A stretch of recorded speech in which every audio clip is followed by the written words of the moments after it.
Acepta su extradición. Byron Orellana, candidato a concejal de Vamos en Guastatoya, enfrentará a la justicia estadounidense que lo señala de tráfico de drogas. Diputado de Prosperidad Ciudadana Jorge García, a quien se le vincula con un presunto desfalco en el INSIBUME, buscará ser electo nuevamente, pero ahora en otro partido. Abogado Juan Francisco Fopa renunció a la defensa de José Rubén Zamora, esto a petición del periodista, que teme que sigan criminalizando a sus allegados. Tal vez que quisiera. 4 doctores se fueron detenidos por supuestamente haber extraído un riñón a un paciente sin su consentimiento. Colegio de Médicos se pronuncia al respecto. Se aproxima un fin de semana con mucha actividad para los católicos. Más adelante le presentamos el calendario de Cuaresma para los próximos días.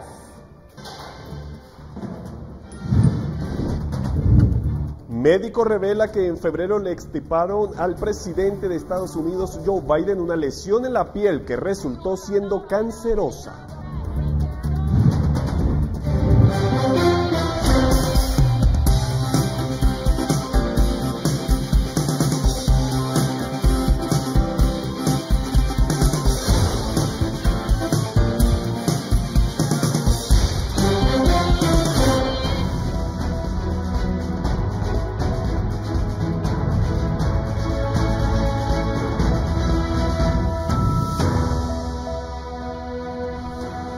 Aquí estamos, Alberto, buenas noches, llegamos a viernes, se acabó la semana, pero las noticias no paran, así es que tenemos muchas el día de hoy. Buenas noches. Buenas noches para ti, María Luisa, buenas noches para todos nuestros televidentes. Así es, finaliza la semana, inicia el fin de semana, pero igual debemos estar informados, así que vamos a arrancar de inmediato. Me parece Byron Orellana Vélez, el candidato a concejal de Vamos en Guastatoya, enfrentará la justicia en Estados Unidos. El funcionario fue detenido el fin de semana último por vínculos con el narco y aceptó ser extraditado. Byron Orellana Vélez, el candidato concejal de Vamos en Guastatoya, que fue detenido el fin de semana último a petición de Estados Unidos por vínculos con el narcotráfico, acepta su extradición. Este día aceptó ser extraditado a Estados Unidos. Él es solicitado por la Corte Distrital de los Estados Unidos por el Distrito Sur de Florida. En virtud de lo manifestado por el referido, Byron Orellana Vélez, se admite el allanamiento que hace a la solicitud formulada y con consecuencia de ello se suspende el trámite del procedimiento de extradición promovido en su contra. Comuníquese los resueltos al Ministerio de Relaciones Exteriores a través del conducto respectivo, poniendo a su disposición al requerido para que este coordine con la autoridad del Estado solicitante y verifique la entrega del mismo. Orellana Vélez es señalado de conspiración para distribuir 5 kilogramos de cocaína o más.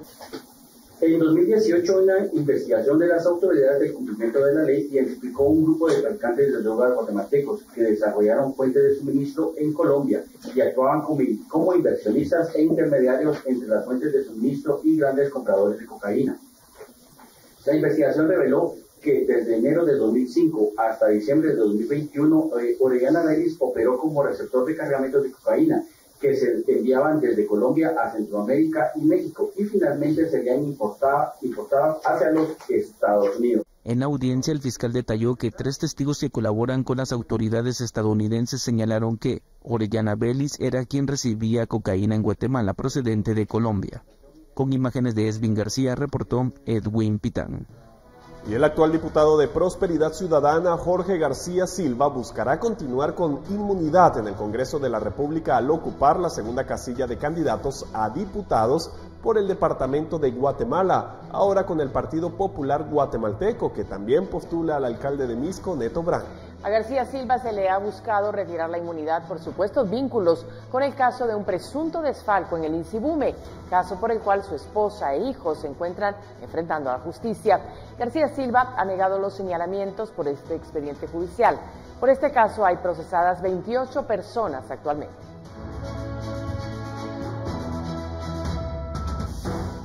Bueno, y luego de que la Corte de Constitucionalidad resolviera sin lugar la apelación del partido MLP, que continúa dejando fuera al binomio de Telma Cabrera y Jorge Rodás, surgen dudas. Una es sobre cuál será el camino a seguir y la otra, si podrían tener tiempo aún para una nueva asamblea. Todas las respuestas en la siguiente nota. ¿Tiene tiempo aún el partido Movimiento para la Liberación de los Pueblos para proclamar a un nuevo candidato a la vicepresidencia del país? Esa es una pregunta que ha surgido posterior a que la Corte de Constitucionalidad resolviera declarar sin lugar una apelación por la no inscripción de Jordán Rodas como candidato vicepresidencial junto con Telma Cabrera. Consultadas algunas fuentes con conocimiento del tema, aseguran que el tiempo ya no será suficiente para que el partido lleve a cabo una nueva proclamación. Según los conocedores del tema, en el artículo 27 de la Ley Electoral y de Partidos Políticos, se establece que para convocar a una nueva Asamblea Nacional, el partido necesita 30 días, ya que es el tiempo requerido para avisar a todos los comités ejecutivos y municipales y debe publicarse en un diario de mayor circulación. Faltando 23 días para el cierre del periodo de inscripciones, para MLP resultaría imposible el postular a un nuevo candidato. Sin embargo, por la mente del partido no pasa este tema, ya que se oponen a ceder al sistema. El jueves, Telma Cabrera del partido político expresaba lo siguiente. No va a pasar nada, nuestra lucha sigue, que cierre la inscripción, es su sistema, es su violación hacia su misma constitución política en dejar a los pueblos a un lado. Mientras tanto, el partido también esperan que la Corte Suprema de Justicia resuelva en definitiva el amparo solicitado. Sin embargo, ya se negó el amparo provisional en su momento. Informó para Noticiero Guatevisión, Henry Montenegro. Y este 3 de marzo, la Comisión Interamericana de Derechos Humanos publicó un comunicado llamando a garantizar elecciones libres y justas en Guatemala. Este pronunciamiento se dio porque el pasado 27 de enero, la Corte Interamericana de Derechos Humanos fue informada sobre la negativa de la Dirección General del Registro de Ciudadano de inscribir a Telma Cabrera y Jordán Rodas como binomio presidencial por el Movimiento para la Liberación de los Pueblos. En dicho documento, la CIDH cita el artículo 23 de la Convención que establece que todos los ciudadanos deben gozar no solo de los derechos políticos, sino también de oportunidades para ejercerlos, por lo que llama al Estado de Guatemala a garantizar la participación efectiva de personas, grupos, organizaciones y partidos políticos mediante normativas y prácticas que posibiliten el acceso real y efectivo a los diferentes espacios deliberativos en términos igualitarios.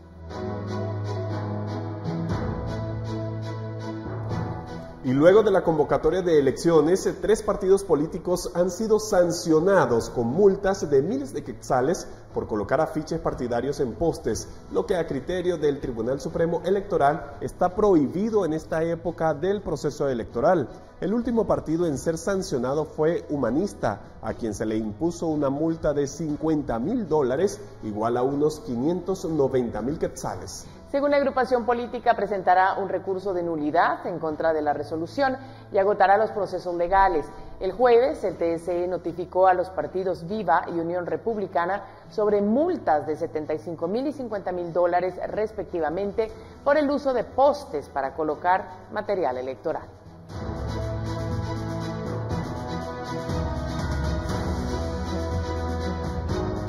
Continúan surgiendo críticas hacia la decisión del Tribunal Supremo Electoral de comprar un programa informático para transmitir los resultados preliminares de las votaciones. Esta vez, Acción Ciudadana cuestionó la adquisición, ya que considera que fue innecesaria, ya que el TSE cuenta con el equipo para hacerlo desde el 2019.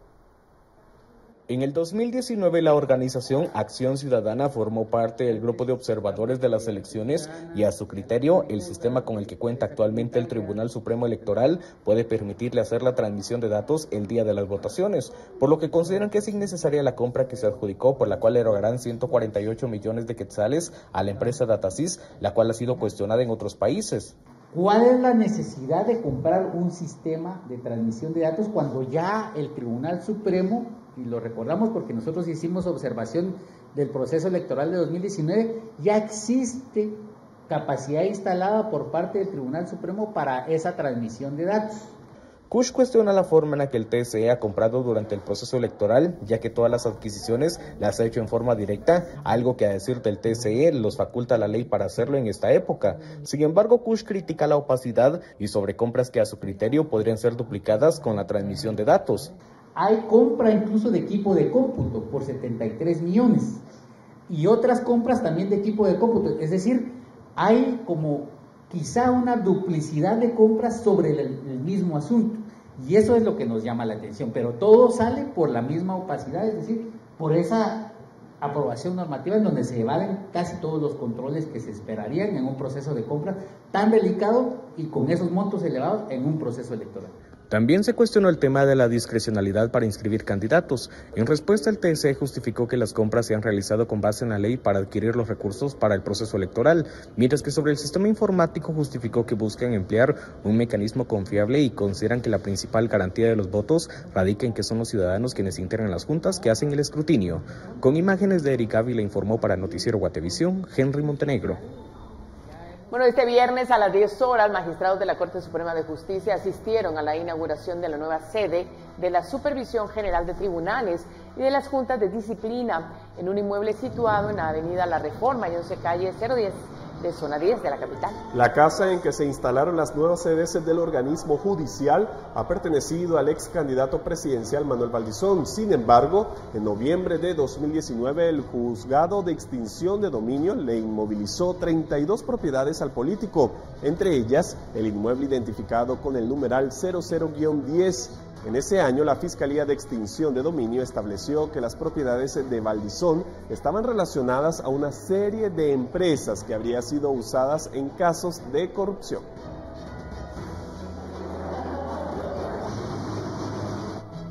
Y esta mañana, padres de familia realizaron un bloqueo en la zona 16 en protesta contra el Ministerio de Educación. Ellos responsabilizan a la cartera por la falta de maestros, libros y espacios en las aulas, lo que afecta a sus hijos.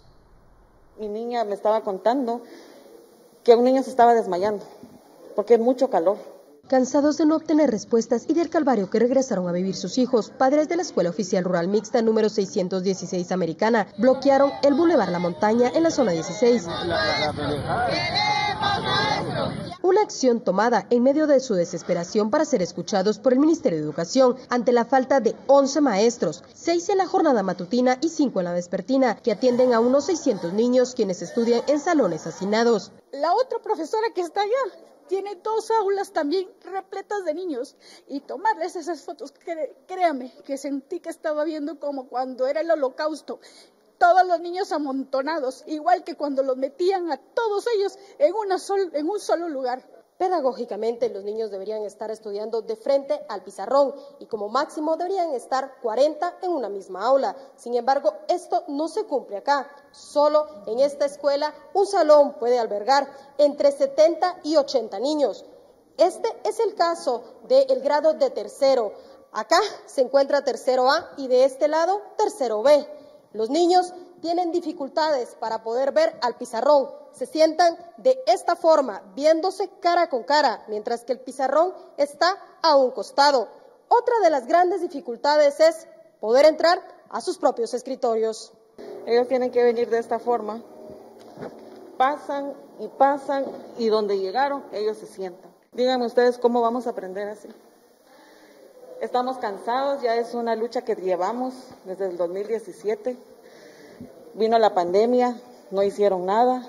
El bloqueo se levantó tras la llegada de la directora departamental de Educación, quien aseguró que tendrán a los docentes en 2 semanas. De no cumplirse, padres amenazaron con volver a tomar medidas de hecho. Lo que se les ofreció fue que a partir del 16 de marzo los docentes ya se encontrarán en sus funciones dentro de la escuela, pues porque como bien explicaba yo, pueden tomar posesión cada inicio de mes y cada quincena de mes. Mientras la promesa se cumple, los padres tendrán que organizarse para que los niños solo lleguen una vez por semana y lleven tareas a casa. Otra de las molestias es que los libros escolares son de gobiernos pasados y ya están deteriorados. Acá la fosa séptica tampoco sirve y los pocos escritorios que tienen en buen estado son producto de una donación hecha por la Universidad Rafael Andívar. La dirección departamental también se comprometió a atender el resto de carencias. Con imágenes de Roberto López, reportó Andrea Domínguez.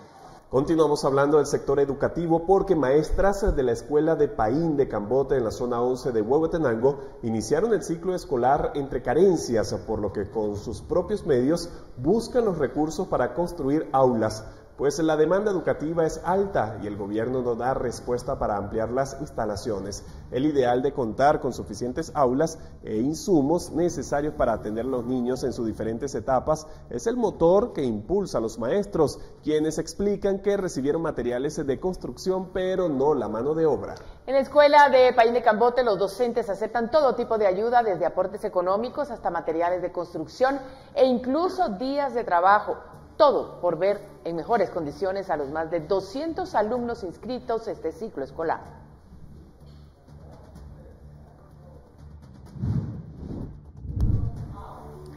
Bueno, y la falta de escritorios y docentes sigue latente en centros educativos de la cabecera departamental de Zacapa. Según padres de familia de la Escuela Oficial Urbana Mixta Jornada Vespertina, tienen de 388 estudiantes a 92 sin escritorios, los cuales se dividen en 65 para primero primaria y 27 para diversos grados. Durante 2 semanas, los niños han tenido que recibir sus clases sentados en el suelo del aula. Agregado a esto, ambas secciones de primero primaria no cuentan con un catedrático específico.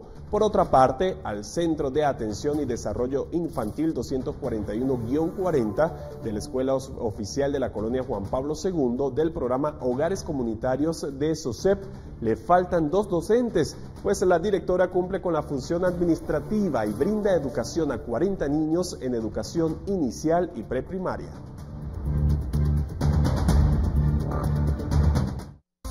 Convidex, la mejor opción para bajarle al estrés, presenta.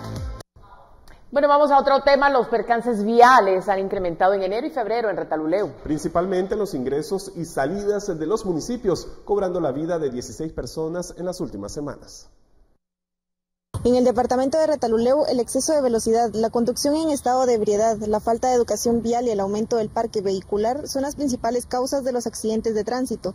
Estos accidentes han ocasionado la muerte de 16 personas en el segundo mes del año. Ya que enero y febrero han sido unos meses donde se han suscitado muchos accidentes, queremos recalcar y dar a conocer que la Cruz Roja de Retaluleu solo en el mes de enero atendió 162 emergencias, en las cuales un 70-80% fueron accidentes de tránsito.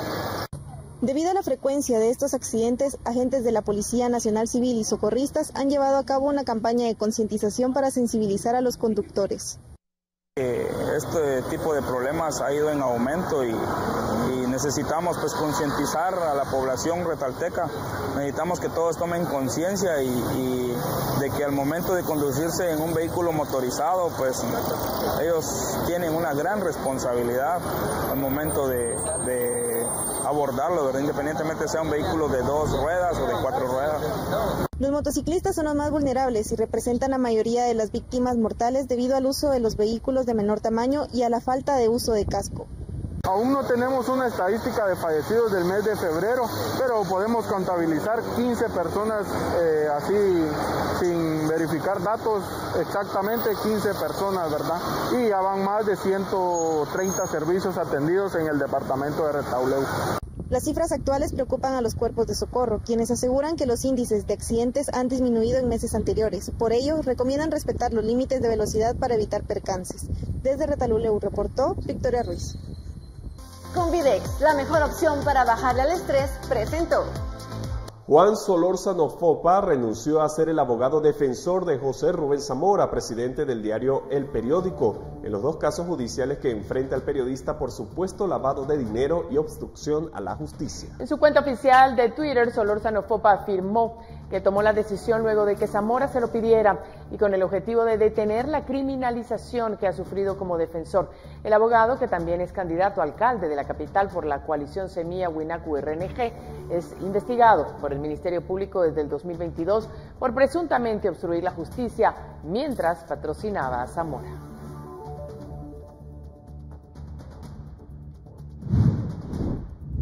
Al igual que a los demás reporteros también del periódico y a otras personas columnistas, ha sido un patrón el criminalizar e intentar criminalizar a pues aquellos que hemos ejercido la defensa, que de alguna u otra forma están cerca de José Rubén Zamora. Y actualmente pues continúan adelante, entiendo que con varias pesquisas, aunque como le digo, pues nos están negando actualmente el acceso al expediente. Ahora nos tomamos un momento para compartir con usted un mensaje en rechazo a todo intento de censura e intimidación. Prensa Libre y Guatevisión exigen que se respete y garantice el derecho de expresión, petición y defensa de cualquier ciudadano guatemalteco. La libertad de pensar y expresarse no puede ni debe ser limitada por percepciones, incomodidades o señalamientos de las autoridades de turno. De lo contrario, estaríamos en un régimen de censura y terror. De acuerdo con el artículo 35 de la Constitución Política de la República de Guatemala, es libre la emisión del pensamiento por cualesquiera medios de difusión, sin censura ni licencia previa. Este derecho constitucional no podrá ser restringido por ley o disposición gubernamental alguna.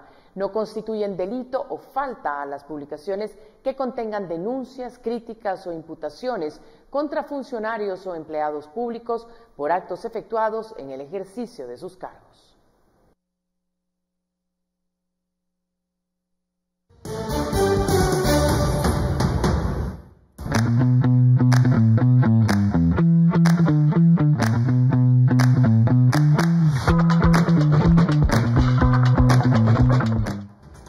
Cuatro doctores fueron detenidos por supuestamente haber extraído un riñón a un paciente sin su consentimiento. El Colegio de Médicos se pronuncia al respecto. Regresamos.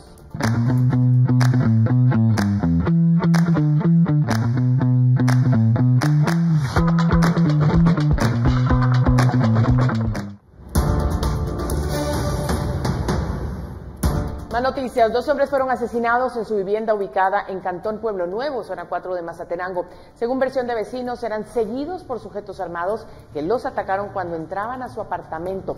En el lugar quedaron más de 17 cascabillos. El hecho ocurrió a las 6 de la mañana. Las víctimas fueron identificadas como Abdias Rulamán Vicente y Neri Rafael Pon Romero, de 19 y 30 años. Hasta el momento se desconoce el motivo del ataque. Peritos del Ministerio Público trabajan en la escena del crimen para recabar indicios del hecho.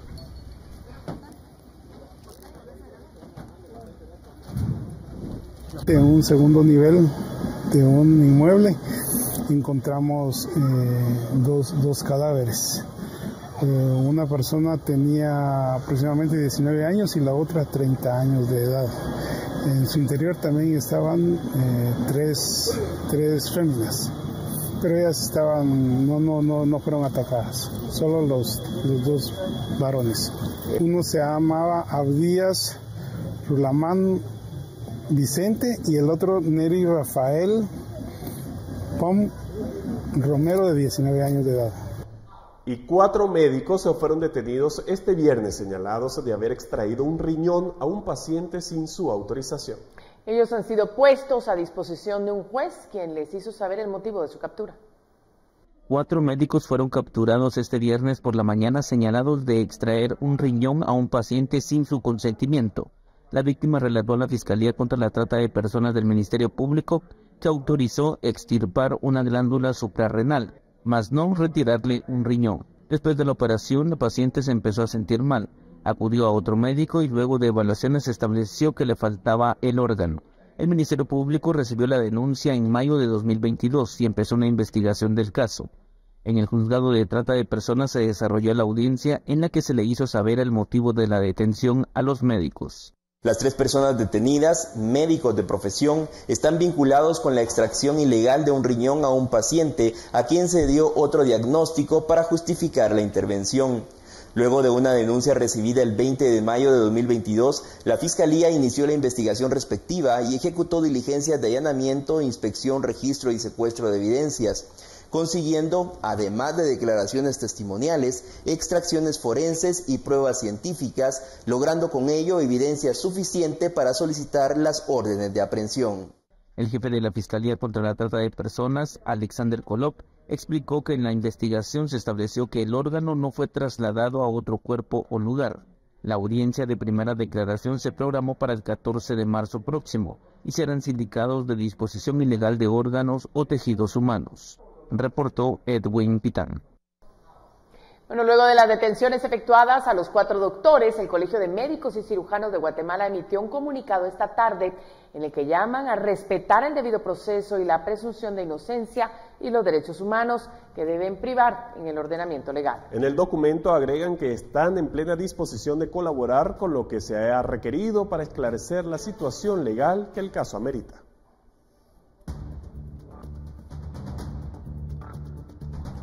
Y durante los últimos meses, los hospitales públicos y privados han detectado un aumento de casos de enfermedades respiratorias en los menores de edad. Principalmente el virus incital respiratorio, influenza, alergias, entre otros.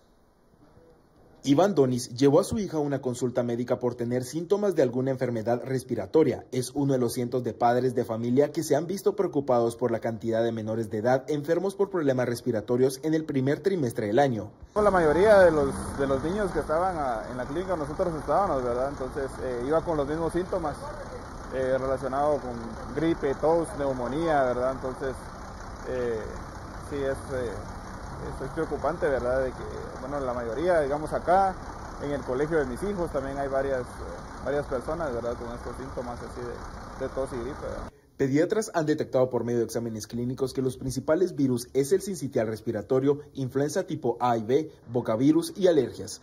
Por lo que la Asociación de Pediatras de Guatemala aseguran que superan el 80% de pacientes con problemas respiratorios a las clínicas. En mi carrera profesional que ya tengo 40 años de estar viendo este tipo de patologías, es el momento en la historia de mi carrera profesional que yo he visto más enfermedad pulmonar. Te diría que el 80% de mis pacientes han sido por problemas respiratorios y de esos la mitad han sido por problemas de alergias concomitantes. Nosotros en la emergencia de pediatría atendemos un global de 200 niños. Más o menos entre 40 y 50% de estos 200, o sea, son 100, son de respiración. Según los datos del Ministerio de Salud Pública y Asistencia Social, no computan este repunte. En su último informe aseguran que los números de casos de infección respiratorias agudas y neumonía disminuyó con relación al mismo periodo del año anterior. La Asociación de Pediatras y el área de epidemiología del Hospital Roosevelt sí han detectado un incremento de niños con problemas respiratorios. El alza es desmedida, hemos tenido desbordado. Te digo, estoy saliendo del consultorio a las 10:30, 11 de la noche, viendo los últimos pacientes y de aquí al hospital, y los hospitales, los niños haciendo cola en la emergencia para poder tener una cama, una habitación. Así que esto no se había dado, este incremento en la enfermedad respiratoria no lo habíamos vivido. El aumento de menores con problemas respiratorios han hecho que en la mayoría de farmacias locales los medicamentos más comunes para combatir cualquier enfermedad respiratoria se hayan agotado. Entonces, es un medicamento que es muy rico, que lo da solo 1 o 2 veces al día. Papá encantado, no tiene que pelear con el hijo para que se lo tome. Creo que por eso es que se han agotado. Al consultar en las farmacias, los medicamentos como el Alegra se encuentran alrededor de los 250 quetzales hasta los 300 quetzales, mientras que el Cataflán en presentación de jarabe de 120 ml está alrededor de los 170 quetzales. En algunas farmacias consultadas no están en existencia. El sistema público informó que sí tienen abastecimiento de más del 75% de medicamentos para combatir cualquier enfermedad respiratoria. Nosotros tuvimos una caída de muchos medicamentos porque se agotaron con los brotes de COVID, ¿verdad? O sea, se han agotado y sí hemos tenido algún problema de abastecimiento de ciertos medicamentos porque posiblemente en el mercado se agotaron mucho, ¿verdad?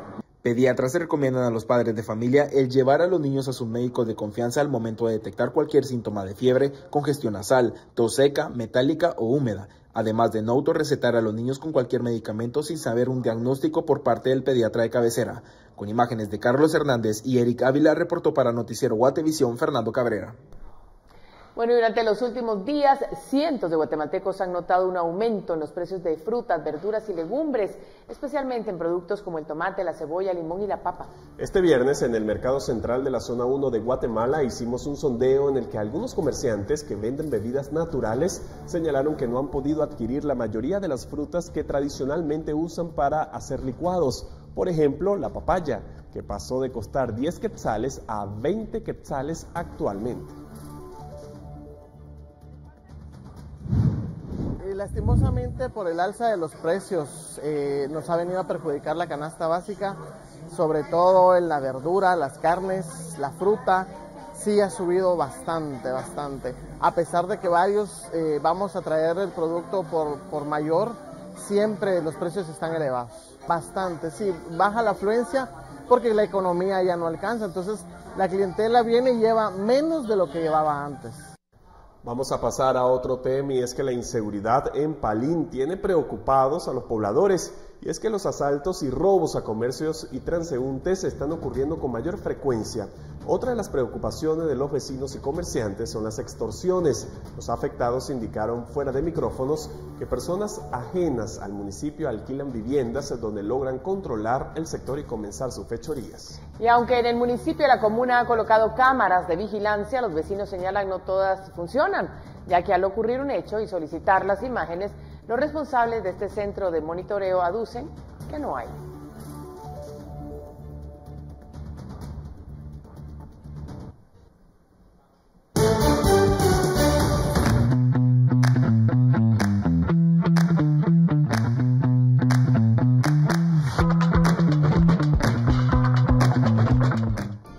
Quédese con nosotros porque al volver del corte le presentamos el calendario de actividades de la Cuaresma para los próximos días.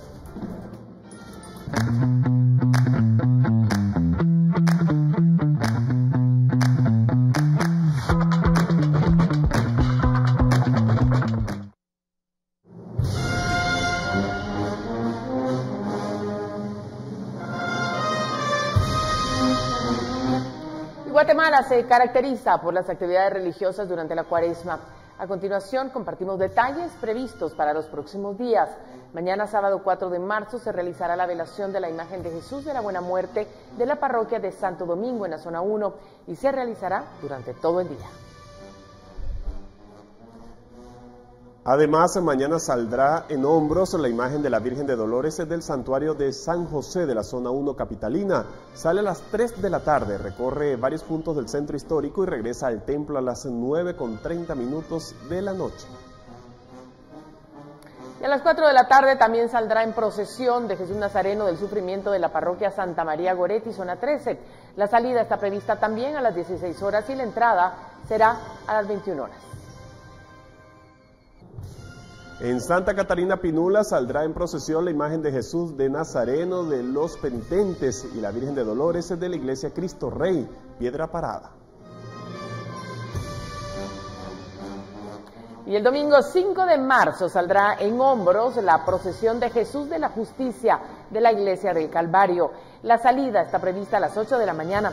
Recorrerá puntos como el Parque Concordia, Avenida Elena, Catedral Metropolitana, Templo de Santo Domingo y el Arco de Correos para retornar al templo a las 8:30 de la noche. Ese mismo domingo saldrá en la procesión de Jesús Nazareno de Santa Inés de la aldea del mismo nombre en Antigua Guatemala. La salida está prevista a las 13 horas, hará un recorrido de 10 horas para retornar a las 13 horas al mismo punto de salida.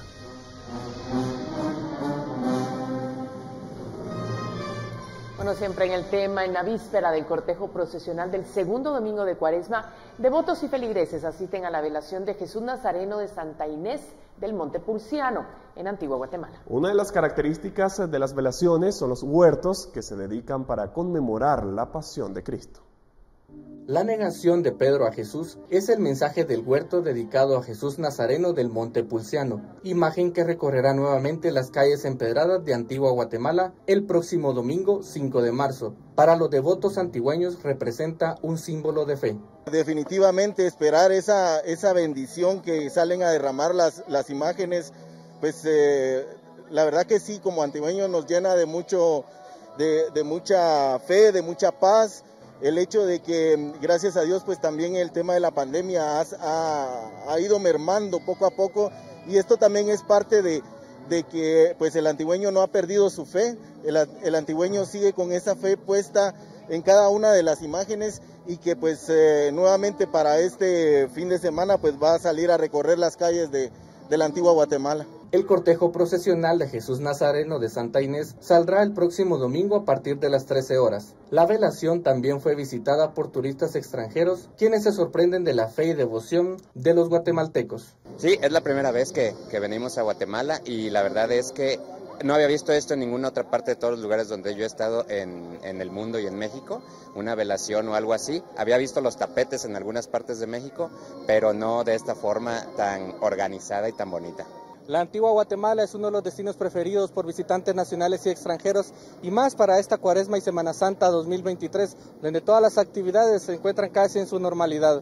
De acuerdo con Hugo Castillo, jefe de divulgación del Ayuntamiento de la Antigua Guatemala, cerca de 500,000 de personas estarán llegando a este lugar para disfrutar de la religiosidad popular, así como de las diferentes amenidades que ofrece la ciudad colonial. Con imágenes de Juan Diego González, informó Elmer Vargas. Vamos a continuar con el tema hablando de esta velación de Jesús Nazareno de Santa Inés. Vamos también a contarle que el segundo domingo de Cuaresma, la carretera RN10 tendrá un cierre parcial en un horario de 11 de la mañana a 2 de la tarde, debido al paso del cortejo procesional de Santa Inés del Monte Pulciano. El alcalde municipal de Antigua Guatemala indica que se habilitará rutas alternas para su ingreso a la ciudad colonial, como la RN10, ruta San Mateo, Milpas Altas, la RN14 con ruta Jocotenango y el Panorama, así como la ruta Palines-Cuintla y Santa María de Jesús.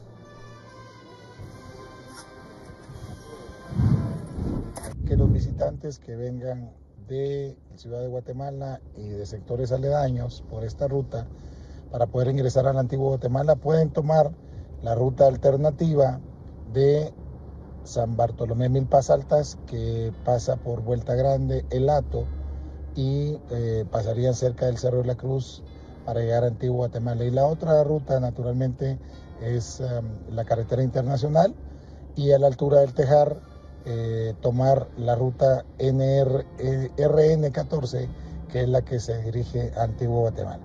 Tendremos un horario especial también para la salida, que estará inhabilitada de Antigua a Ciudad de Guatemala desde las 9 de la noche hasta las 12 de la noche aproximadamente. Bueno, en San Cristóbal, Verapaz, se inician a preparar para una de las alfombras más largas de la región, que tiene una distancia de 1 kilómetro y que finaliza en el Calvario de ese municipio. No solo una devoción, sino un atractivo turístico que se lleva a cabo en el cortejo procesional solemne del Viernes Santo.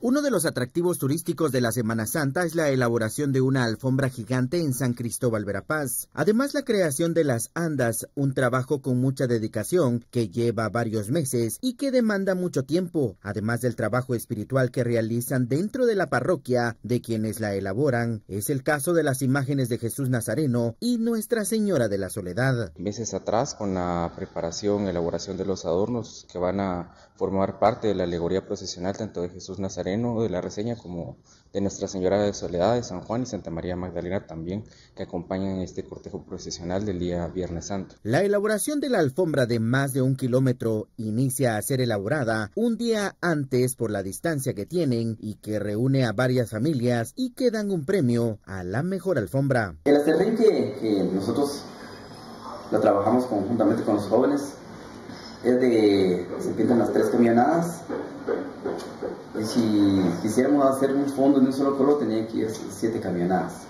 Vecinos del municipio ven como un atractivo turístico el lugar tras la elaboración de la alfombra. Viernes Santo es un día de bastante tradición y de solemnidad en nuestro pueblo.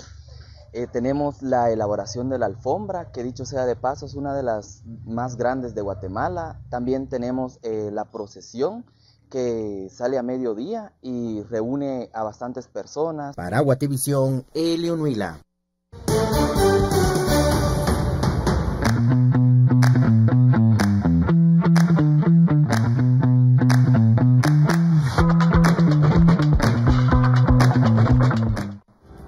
Motorista es atropellado en la cabecera de Retaluleu. Un televidente señala que el conductor de un pick-up no respetó el alto. Volvemos con Guate Reporta.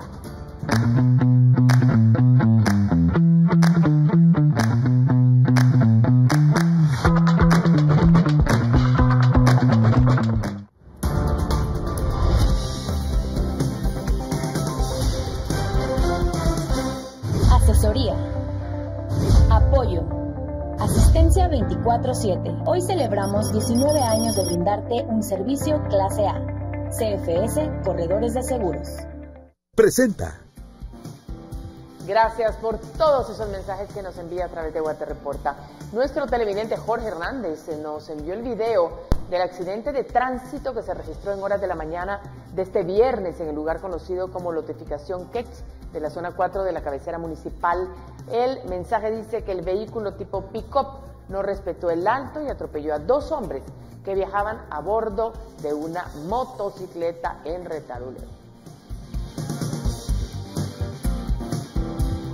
Y Elder Hernández nos envía información sobre los constantes incendios forestales que cada año se registran en Zacapa. Nuestro televidente nos envió información del incendio que en los últimos días se registró en el cerro Sierra de las Minas, en Río Hondo, Zacapa. El mensaje dice que todos los años, en verano, ocurren incendios y que ni los propietarios de los terrenos ni las autoridades del gobierno municipal han hecho nada para revertir la situación.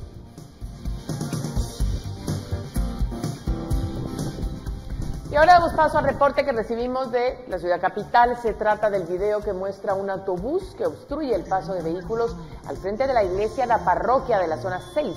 El mensaje dice que el bus obstaculizó alrededor de 5 minutos y que al piloto no le importó el sonido de las bocinas y que los pilotos accionaban todo el tiempo para que se les permitiera el paso.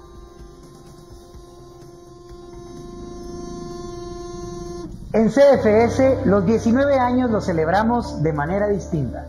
Este año expandimos nuestro servicio clase A de asesoría, apoyo y asistencia. CFS, Corredores de Seguros. Reporte especial. Momostenango, el pueblo que perdió al trompetista. Lunes 6 de marzo, 21 horas, noticiero Guatevisión. Bueno, ya saben, la cita es para el próximo lunes a las 9 de la noche. Así es, y en este momento una pausa, pero regresamos con Noticias del Mundo.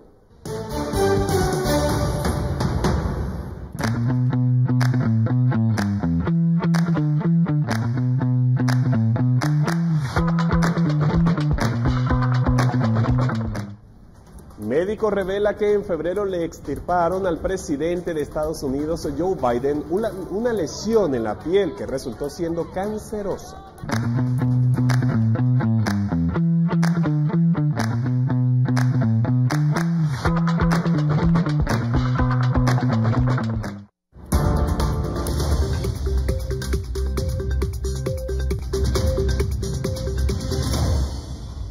Noticias del mundo. El presidente de Estados Unidos, Joe Biden, de 80 años, fue operado en febrero de una pequeña lesión de la piel en el tórax que resultó ser cancerosa, según informó su médico este viernes.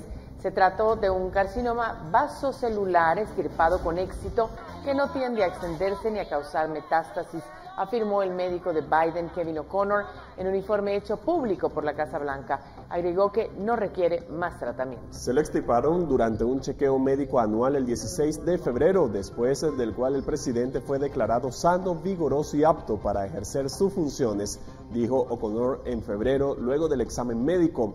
El médico explicó entonces que Biden pasó mucho tiempo al sol en su juventud y se le ha extirpado cánceres de piel no melanoma localizados.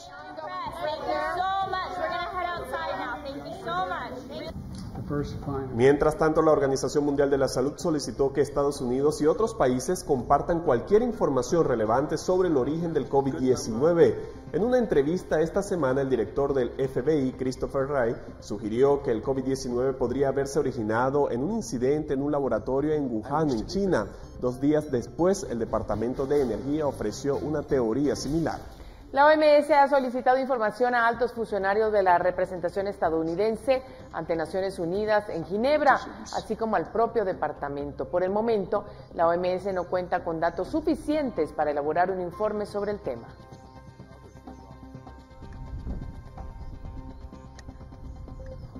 Y la Guardia Costera italiana rescató en la noche del jueves a 211 migrantes que viajaban en un barco pesquero.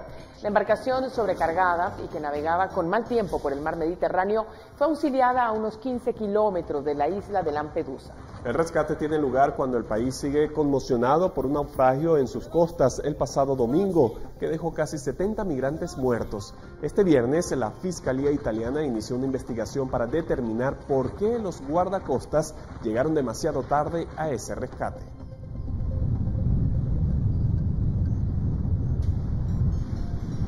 Y Alex Murdaugh, un abogado perteneciente a una adinerada familia del sur de Estados Unidos, fue sentenciado el viernes a cadena perpetua. Fue declarado culpable por el asesinato de su esposa y su hijo, en un caso que mantuvo al país en vilo.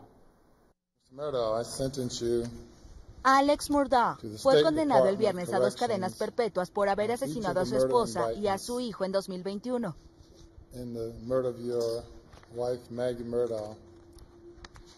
por el asesinato de su esposa Maggie Murdaugh. Lo sentencio por el resto de su vida natural. Por el asesinato de Paul Murdaugh, a quien probablemente amaba tanto, lo condeno a prisión por asesinarlo por el resto de su vida natural. I sentence you to prison for murdering him for the rest of your natural life. El jurado lo declaró culpable de haber matado a tiros a su esposa Maggie, de 52 años, y a su hijo Paul, de 22, el 7 de junio de 2021, cerca de la perrera de su extensa finca de Carolina del Sur, bautizada Moselle. Murdaugh, un abogado de 54 años, es descendiente de una familia de jueces y abogados. El viernes clamó de nuevo su inocencia y afirmó que nunca haría daño a su esposa Maggie y a su hijo. Su otro hijo, Buster, estaba en la sala. Murdaugh es acusado también de haber robado enormes cantidades de dinero a amigos y de haber ejecutado a sus familiares para evitar ser descubierto. Luego será juzgado por los fraudes que ha reconocido y que atribuye a malas inversiones, así como una adicción a los opiáceos. La fiscalía afirma que asesinó a sus familiares para ganar tiempo antes de intentar suicidarse. Hoy se hizo justicia, no importa quién sea tu familia, no importa cuánto dinero tengas o la gente crea que tienes. No importa lo prominente que creas que eres. Si haces el mal, si infringes la ley, si asesinas, se hará justicia en Carolina del Sur. A principios de septiembre, Murdaugh le pidió a un cómplice que lo matara para que su hijo recibiera $10 millones de un seguro de vida, pero la bala apenas lo rozó. El caso fascinó a Estados Unidos, donde el documental The Murdaugh Murders: A Southern Scandal se encuentra entre los más vistos de Netflix, con 40 millones de reproducciones la semana pasada. Y como todos los viernes, llegó el momento de conocer la agenda cultural para este fin de semana con nuestra compañera Fátima Herrera. ¿Qué tal, María Luisa, Alberto y amigos de Noticiero Guatevisión? Qué gusto estar con ustedes y como cada viernes poder compartirles la agenda de fin de semana. Y comencemos con música. ¿Es usted amante del jazz? No se puede perder de la presentación de Antigua Jazz Club este sábado 4 de marzo a partir de las 12 horas en Cervecería 14. La entrada es por consumo.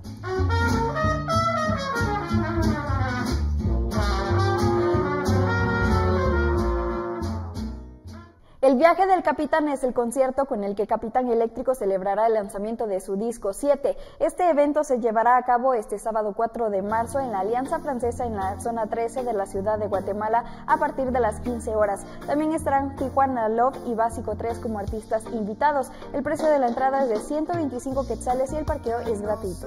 Si te amo más, eres tan diferente.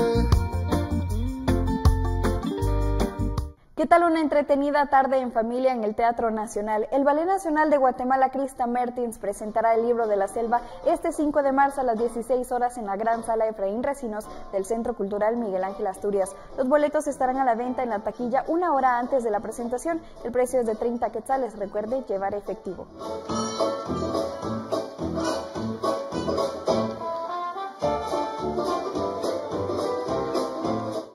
Un recorrido por la historia de Caminal Juyú nos ofrece el Museo Miraflores. Este recinto, con un área de excavación infantil y un rincón de lectura, cuenta también con distintos espacios interactivos para hacer de su visita un momento ameno en familia. La cita es este sábado y domingo a las 15 horas en el Museo Miraflores. El precio de la entrada es de 20 quetzales para niños y 30 quetzales para adultos. Puede reservar su espacio vía telefónica al 2208-0550. El cupo es limitado.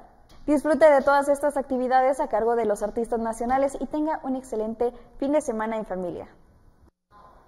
Excelente fin de semana para ti también, Fátima, y para todos ustedes, por supuesto, en familia. Diviértanse, compartan con precaución, como siempre lo decimos, y manténganse informados porque el domingo también hay noticias. Buenas noches, Alberto. Buenas noches para ti, María Luisa, y buenas noches para todos nuestros televidentes, pero vamos a hacer una cosa, vamos a despedirnos con algunas imágenes. Veamos. Se tratan específicamente de Joaquín Sabina, porque el 3 de marzo de 2015 el cantautor español publicaba 500 noches para una crisis, un doble CD más DVD que recoge más de 2 horas de actuación que ofreció en 2014 en el Luna Park de Buenos Aires. Sabina, que ahora tiene 74 años, es uno de los cantautores españoles más populares en los géneros de trova, rock y folk.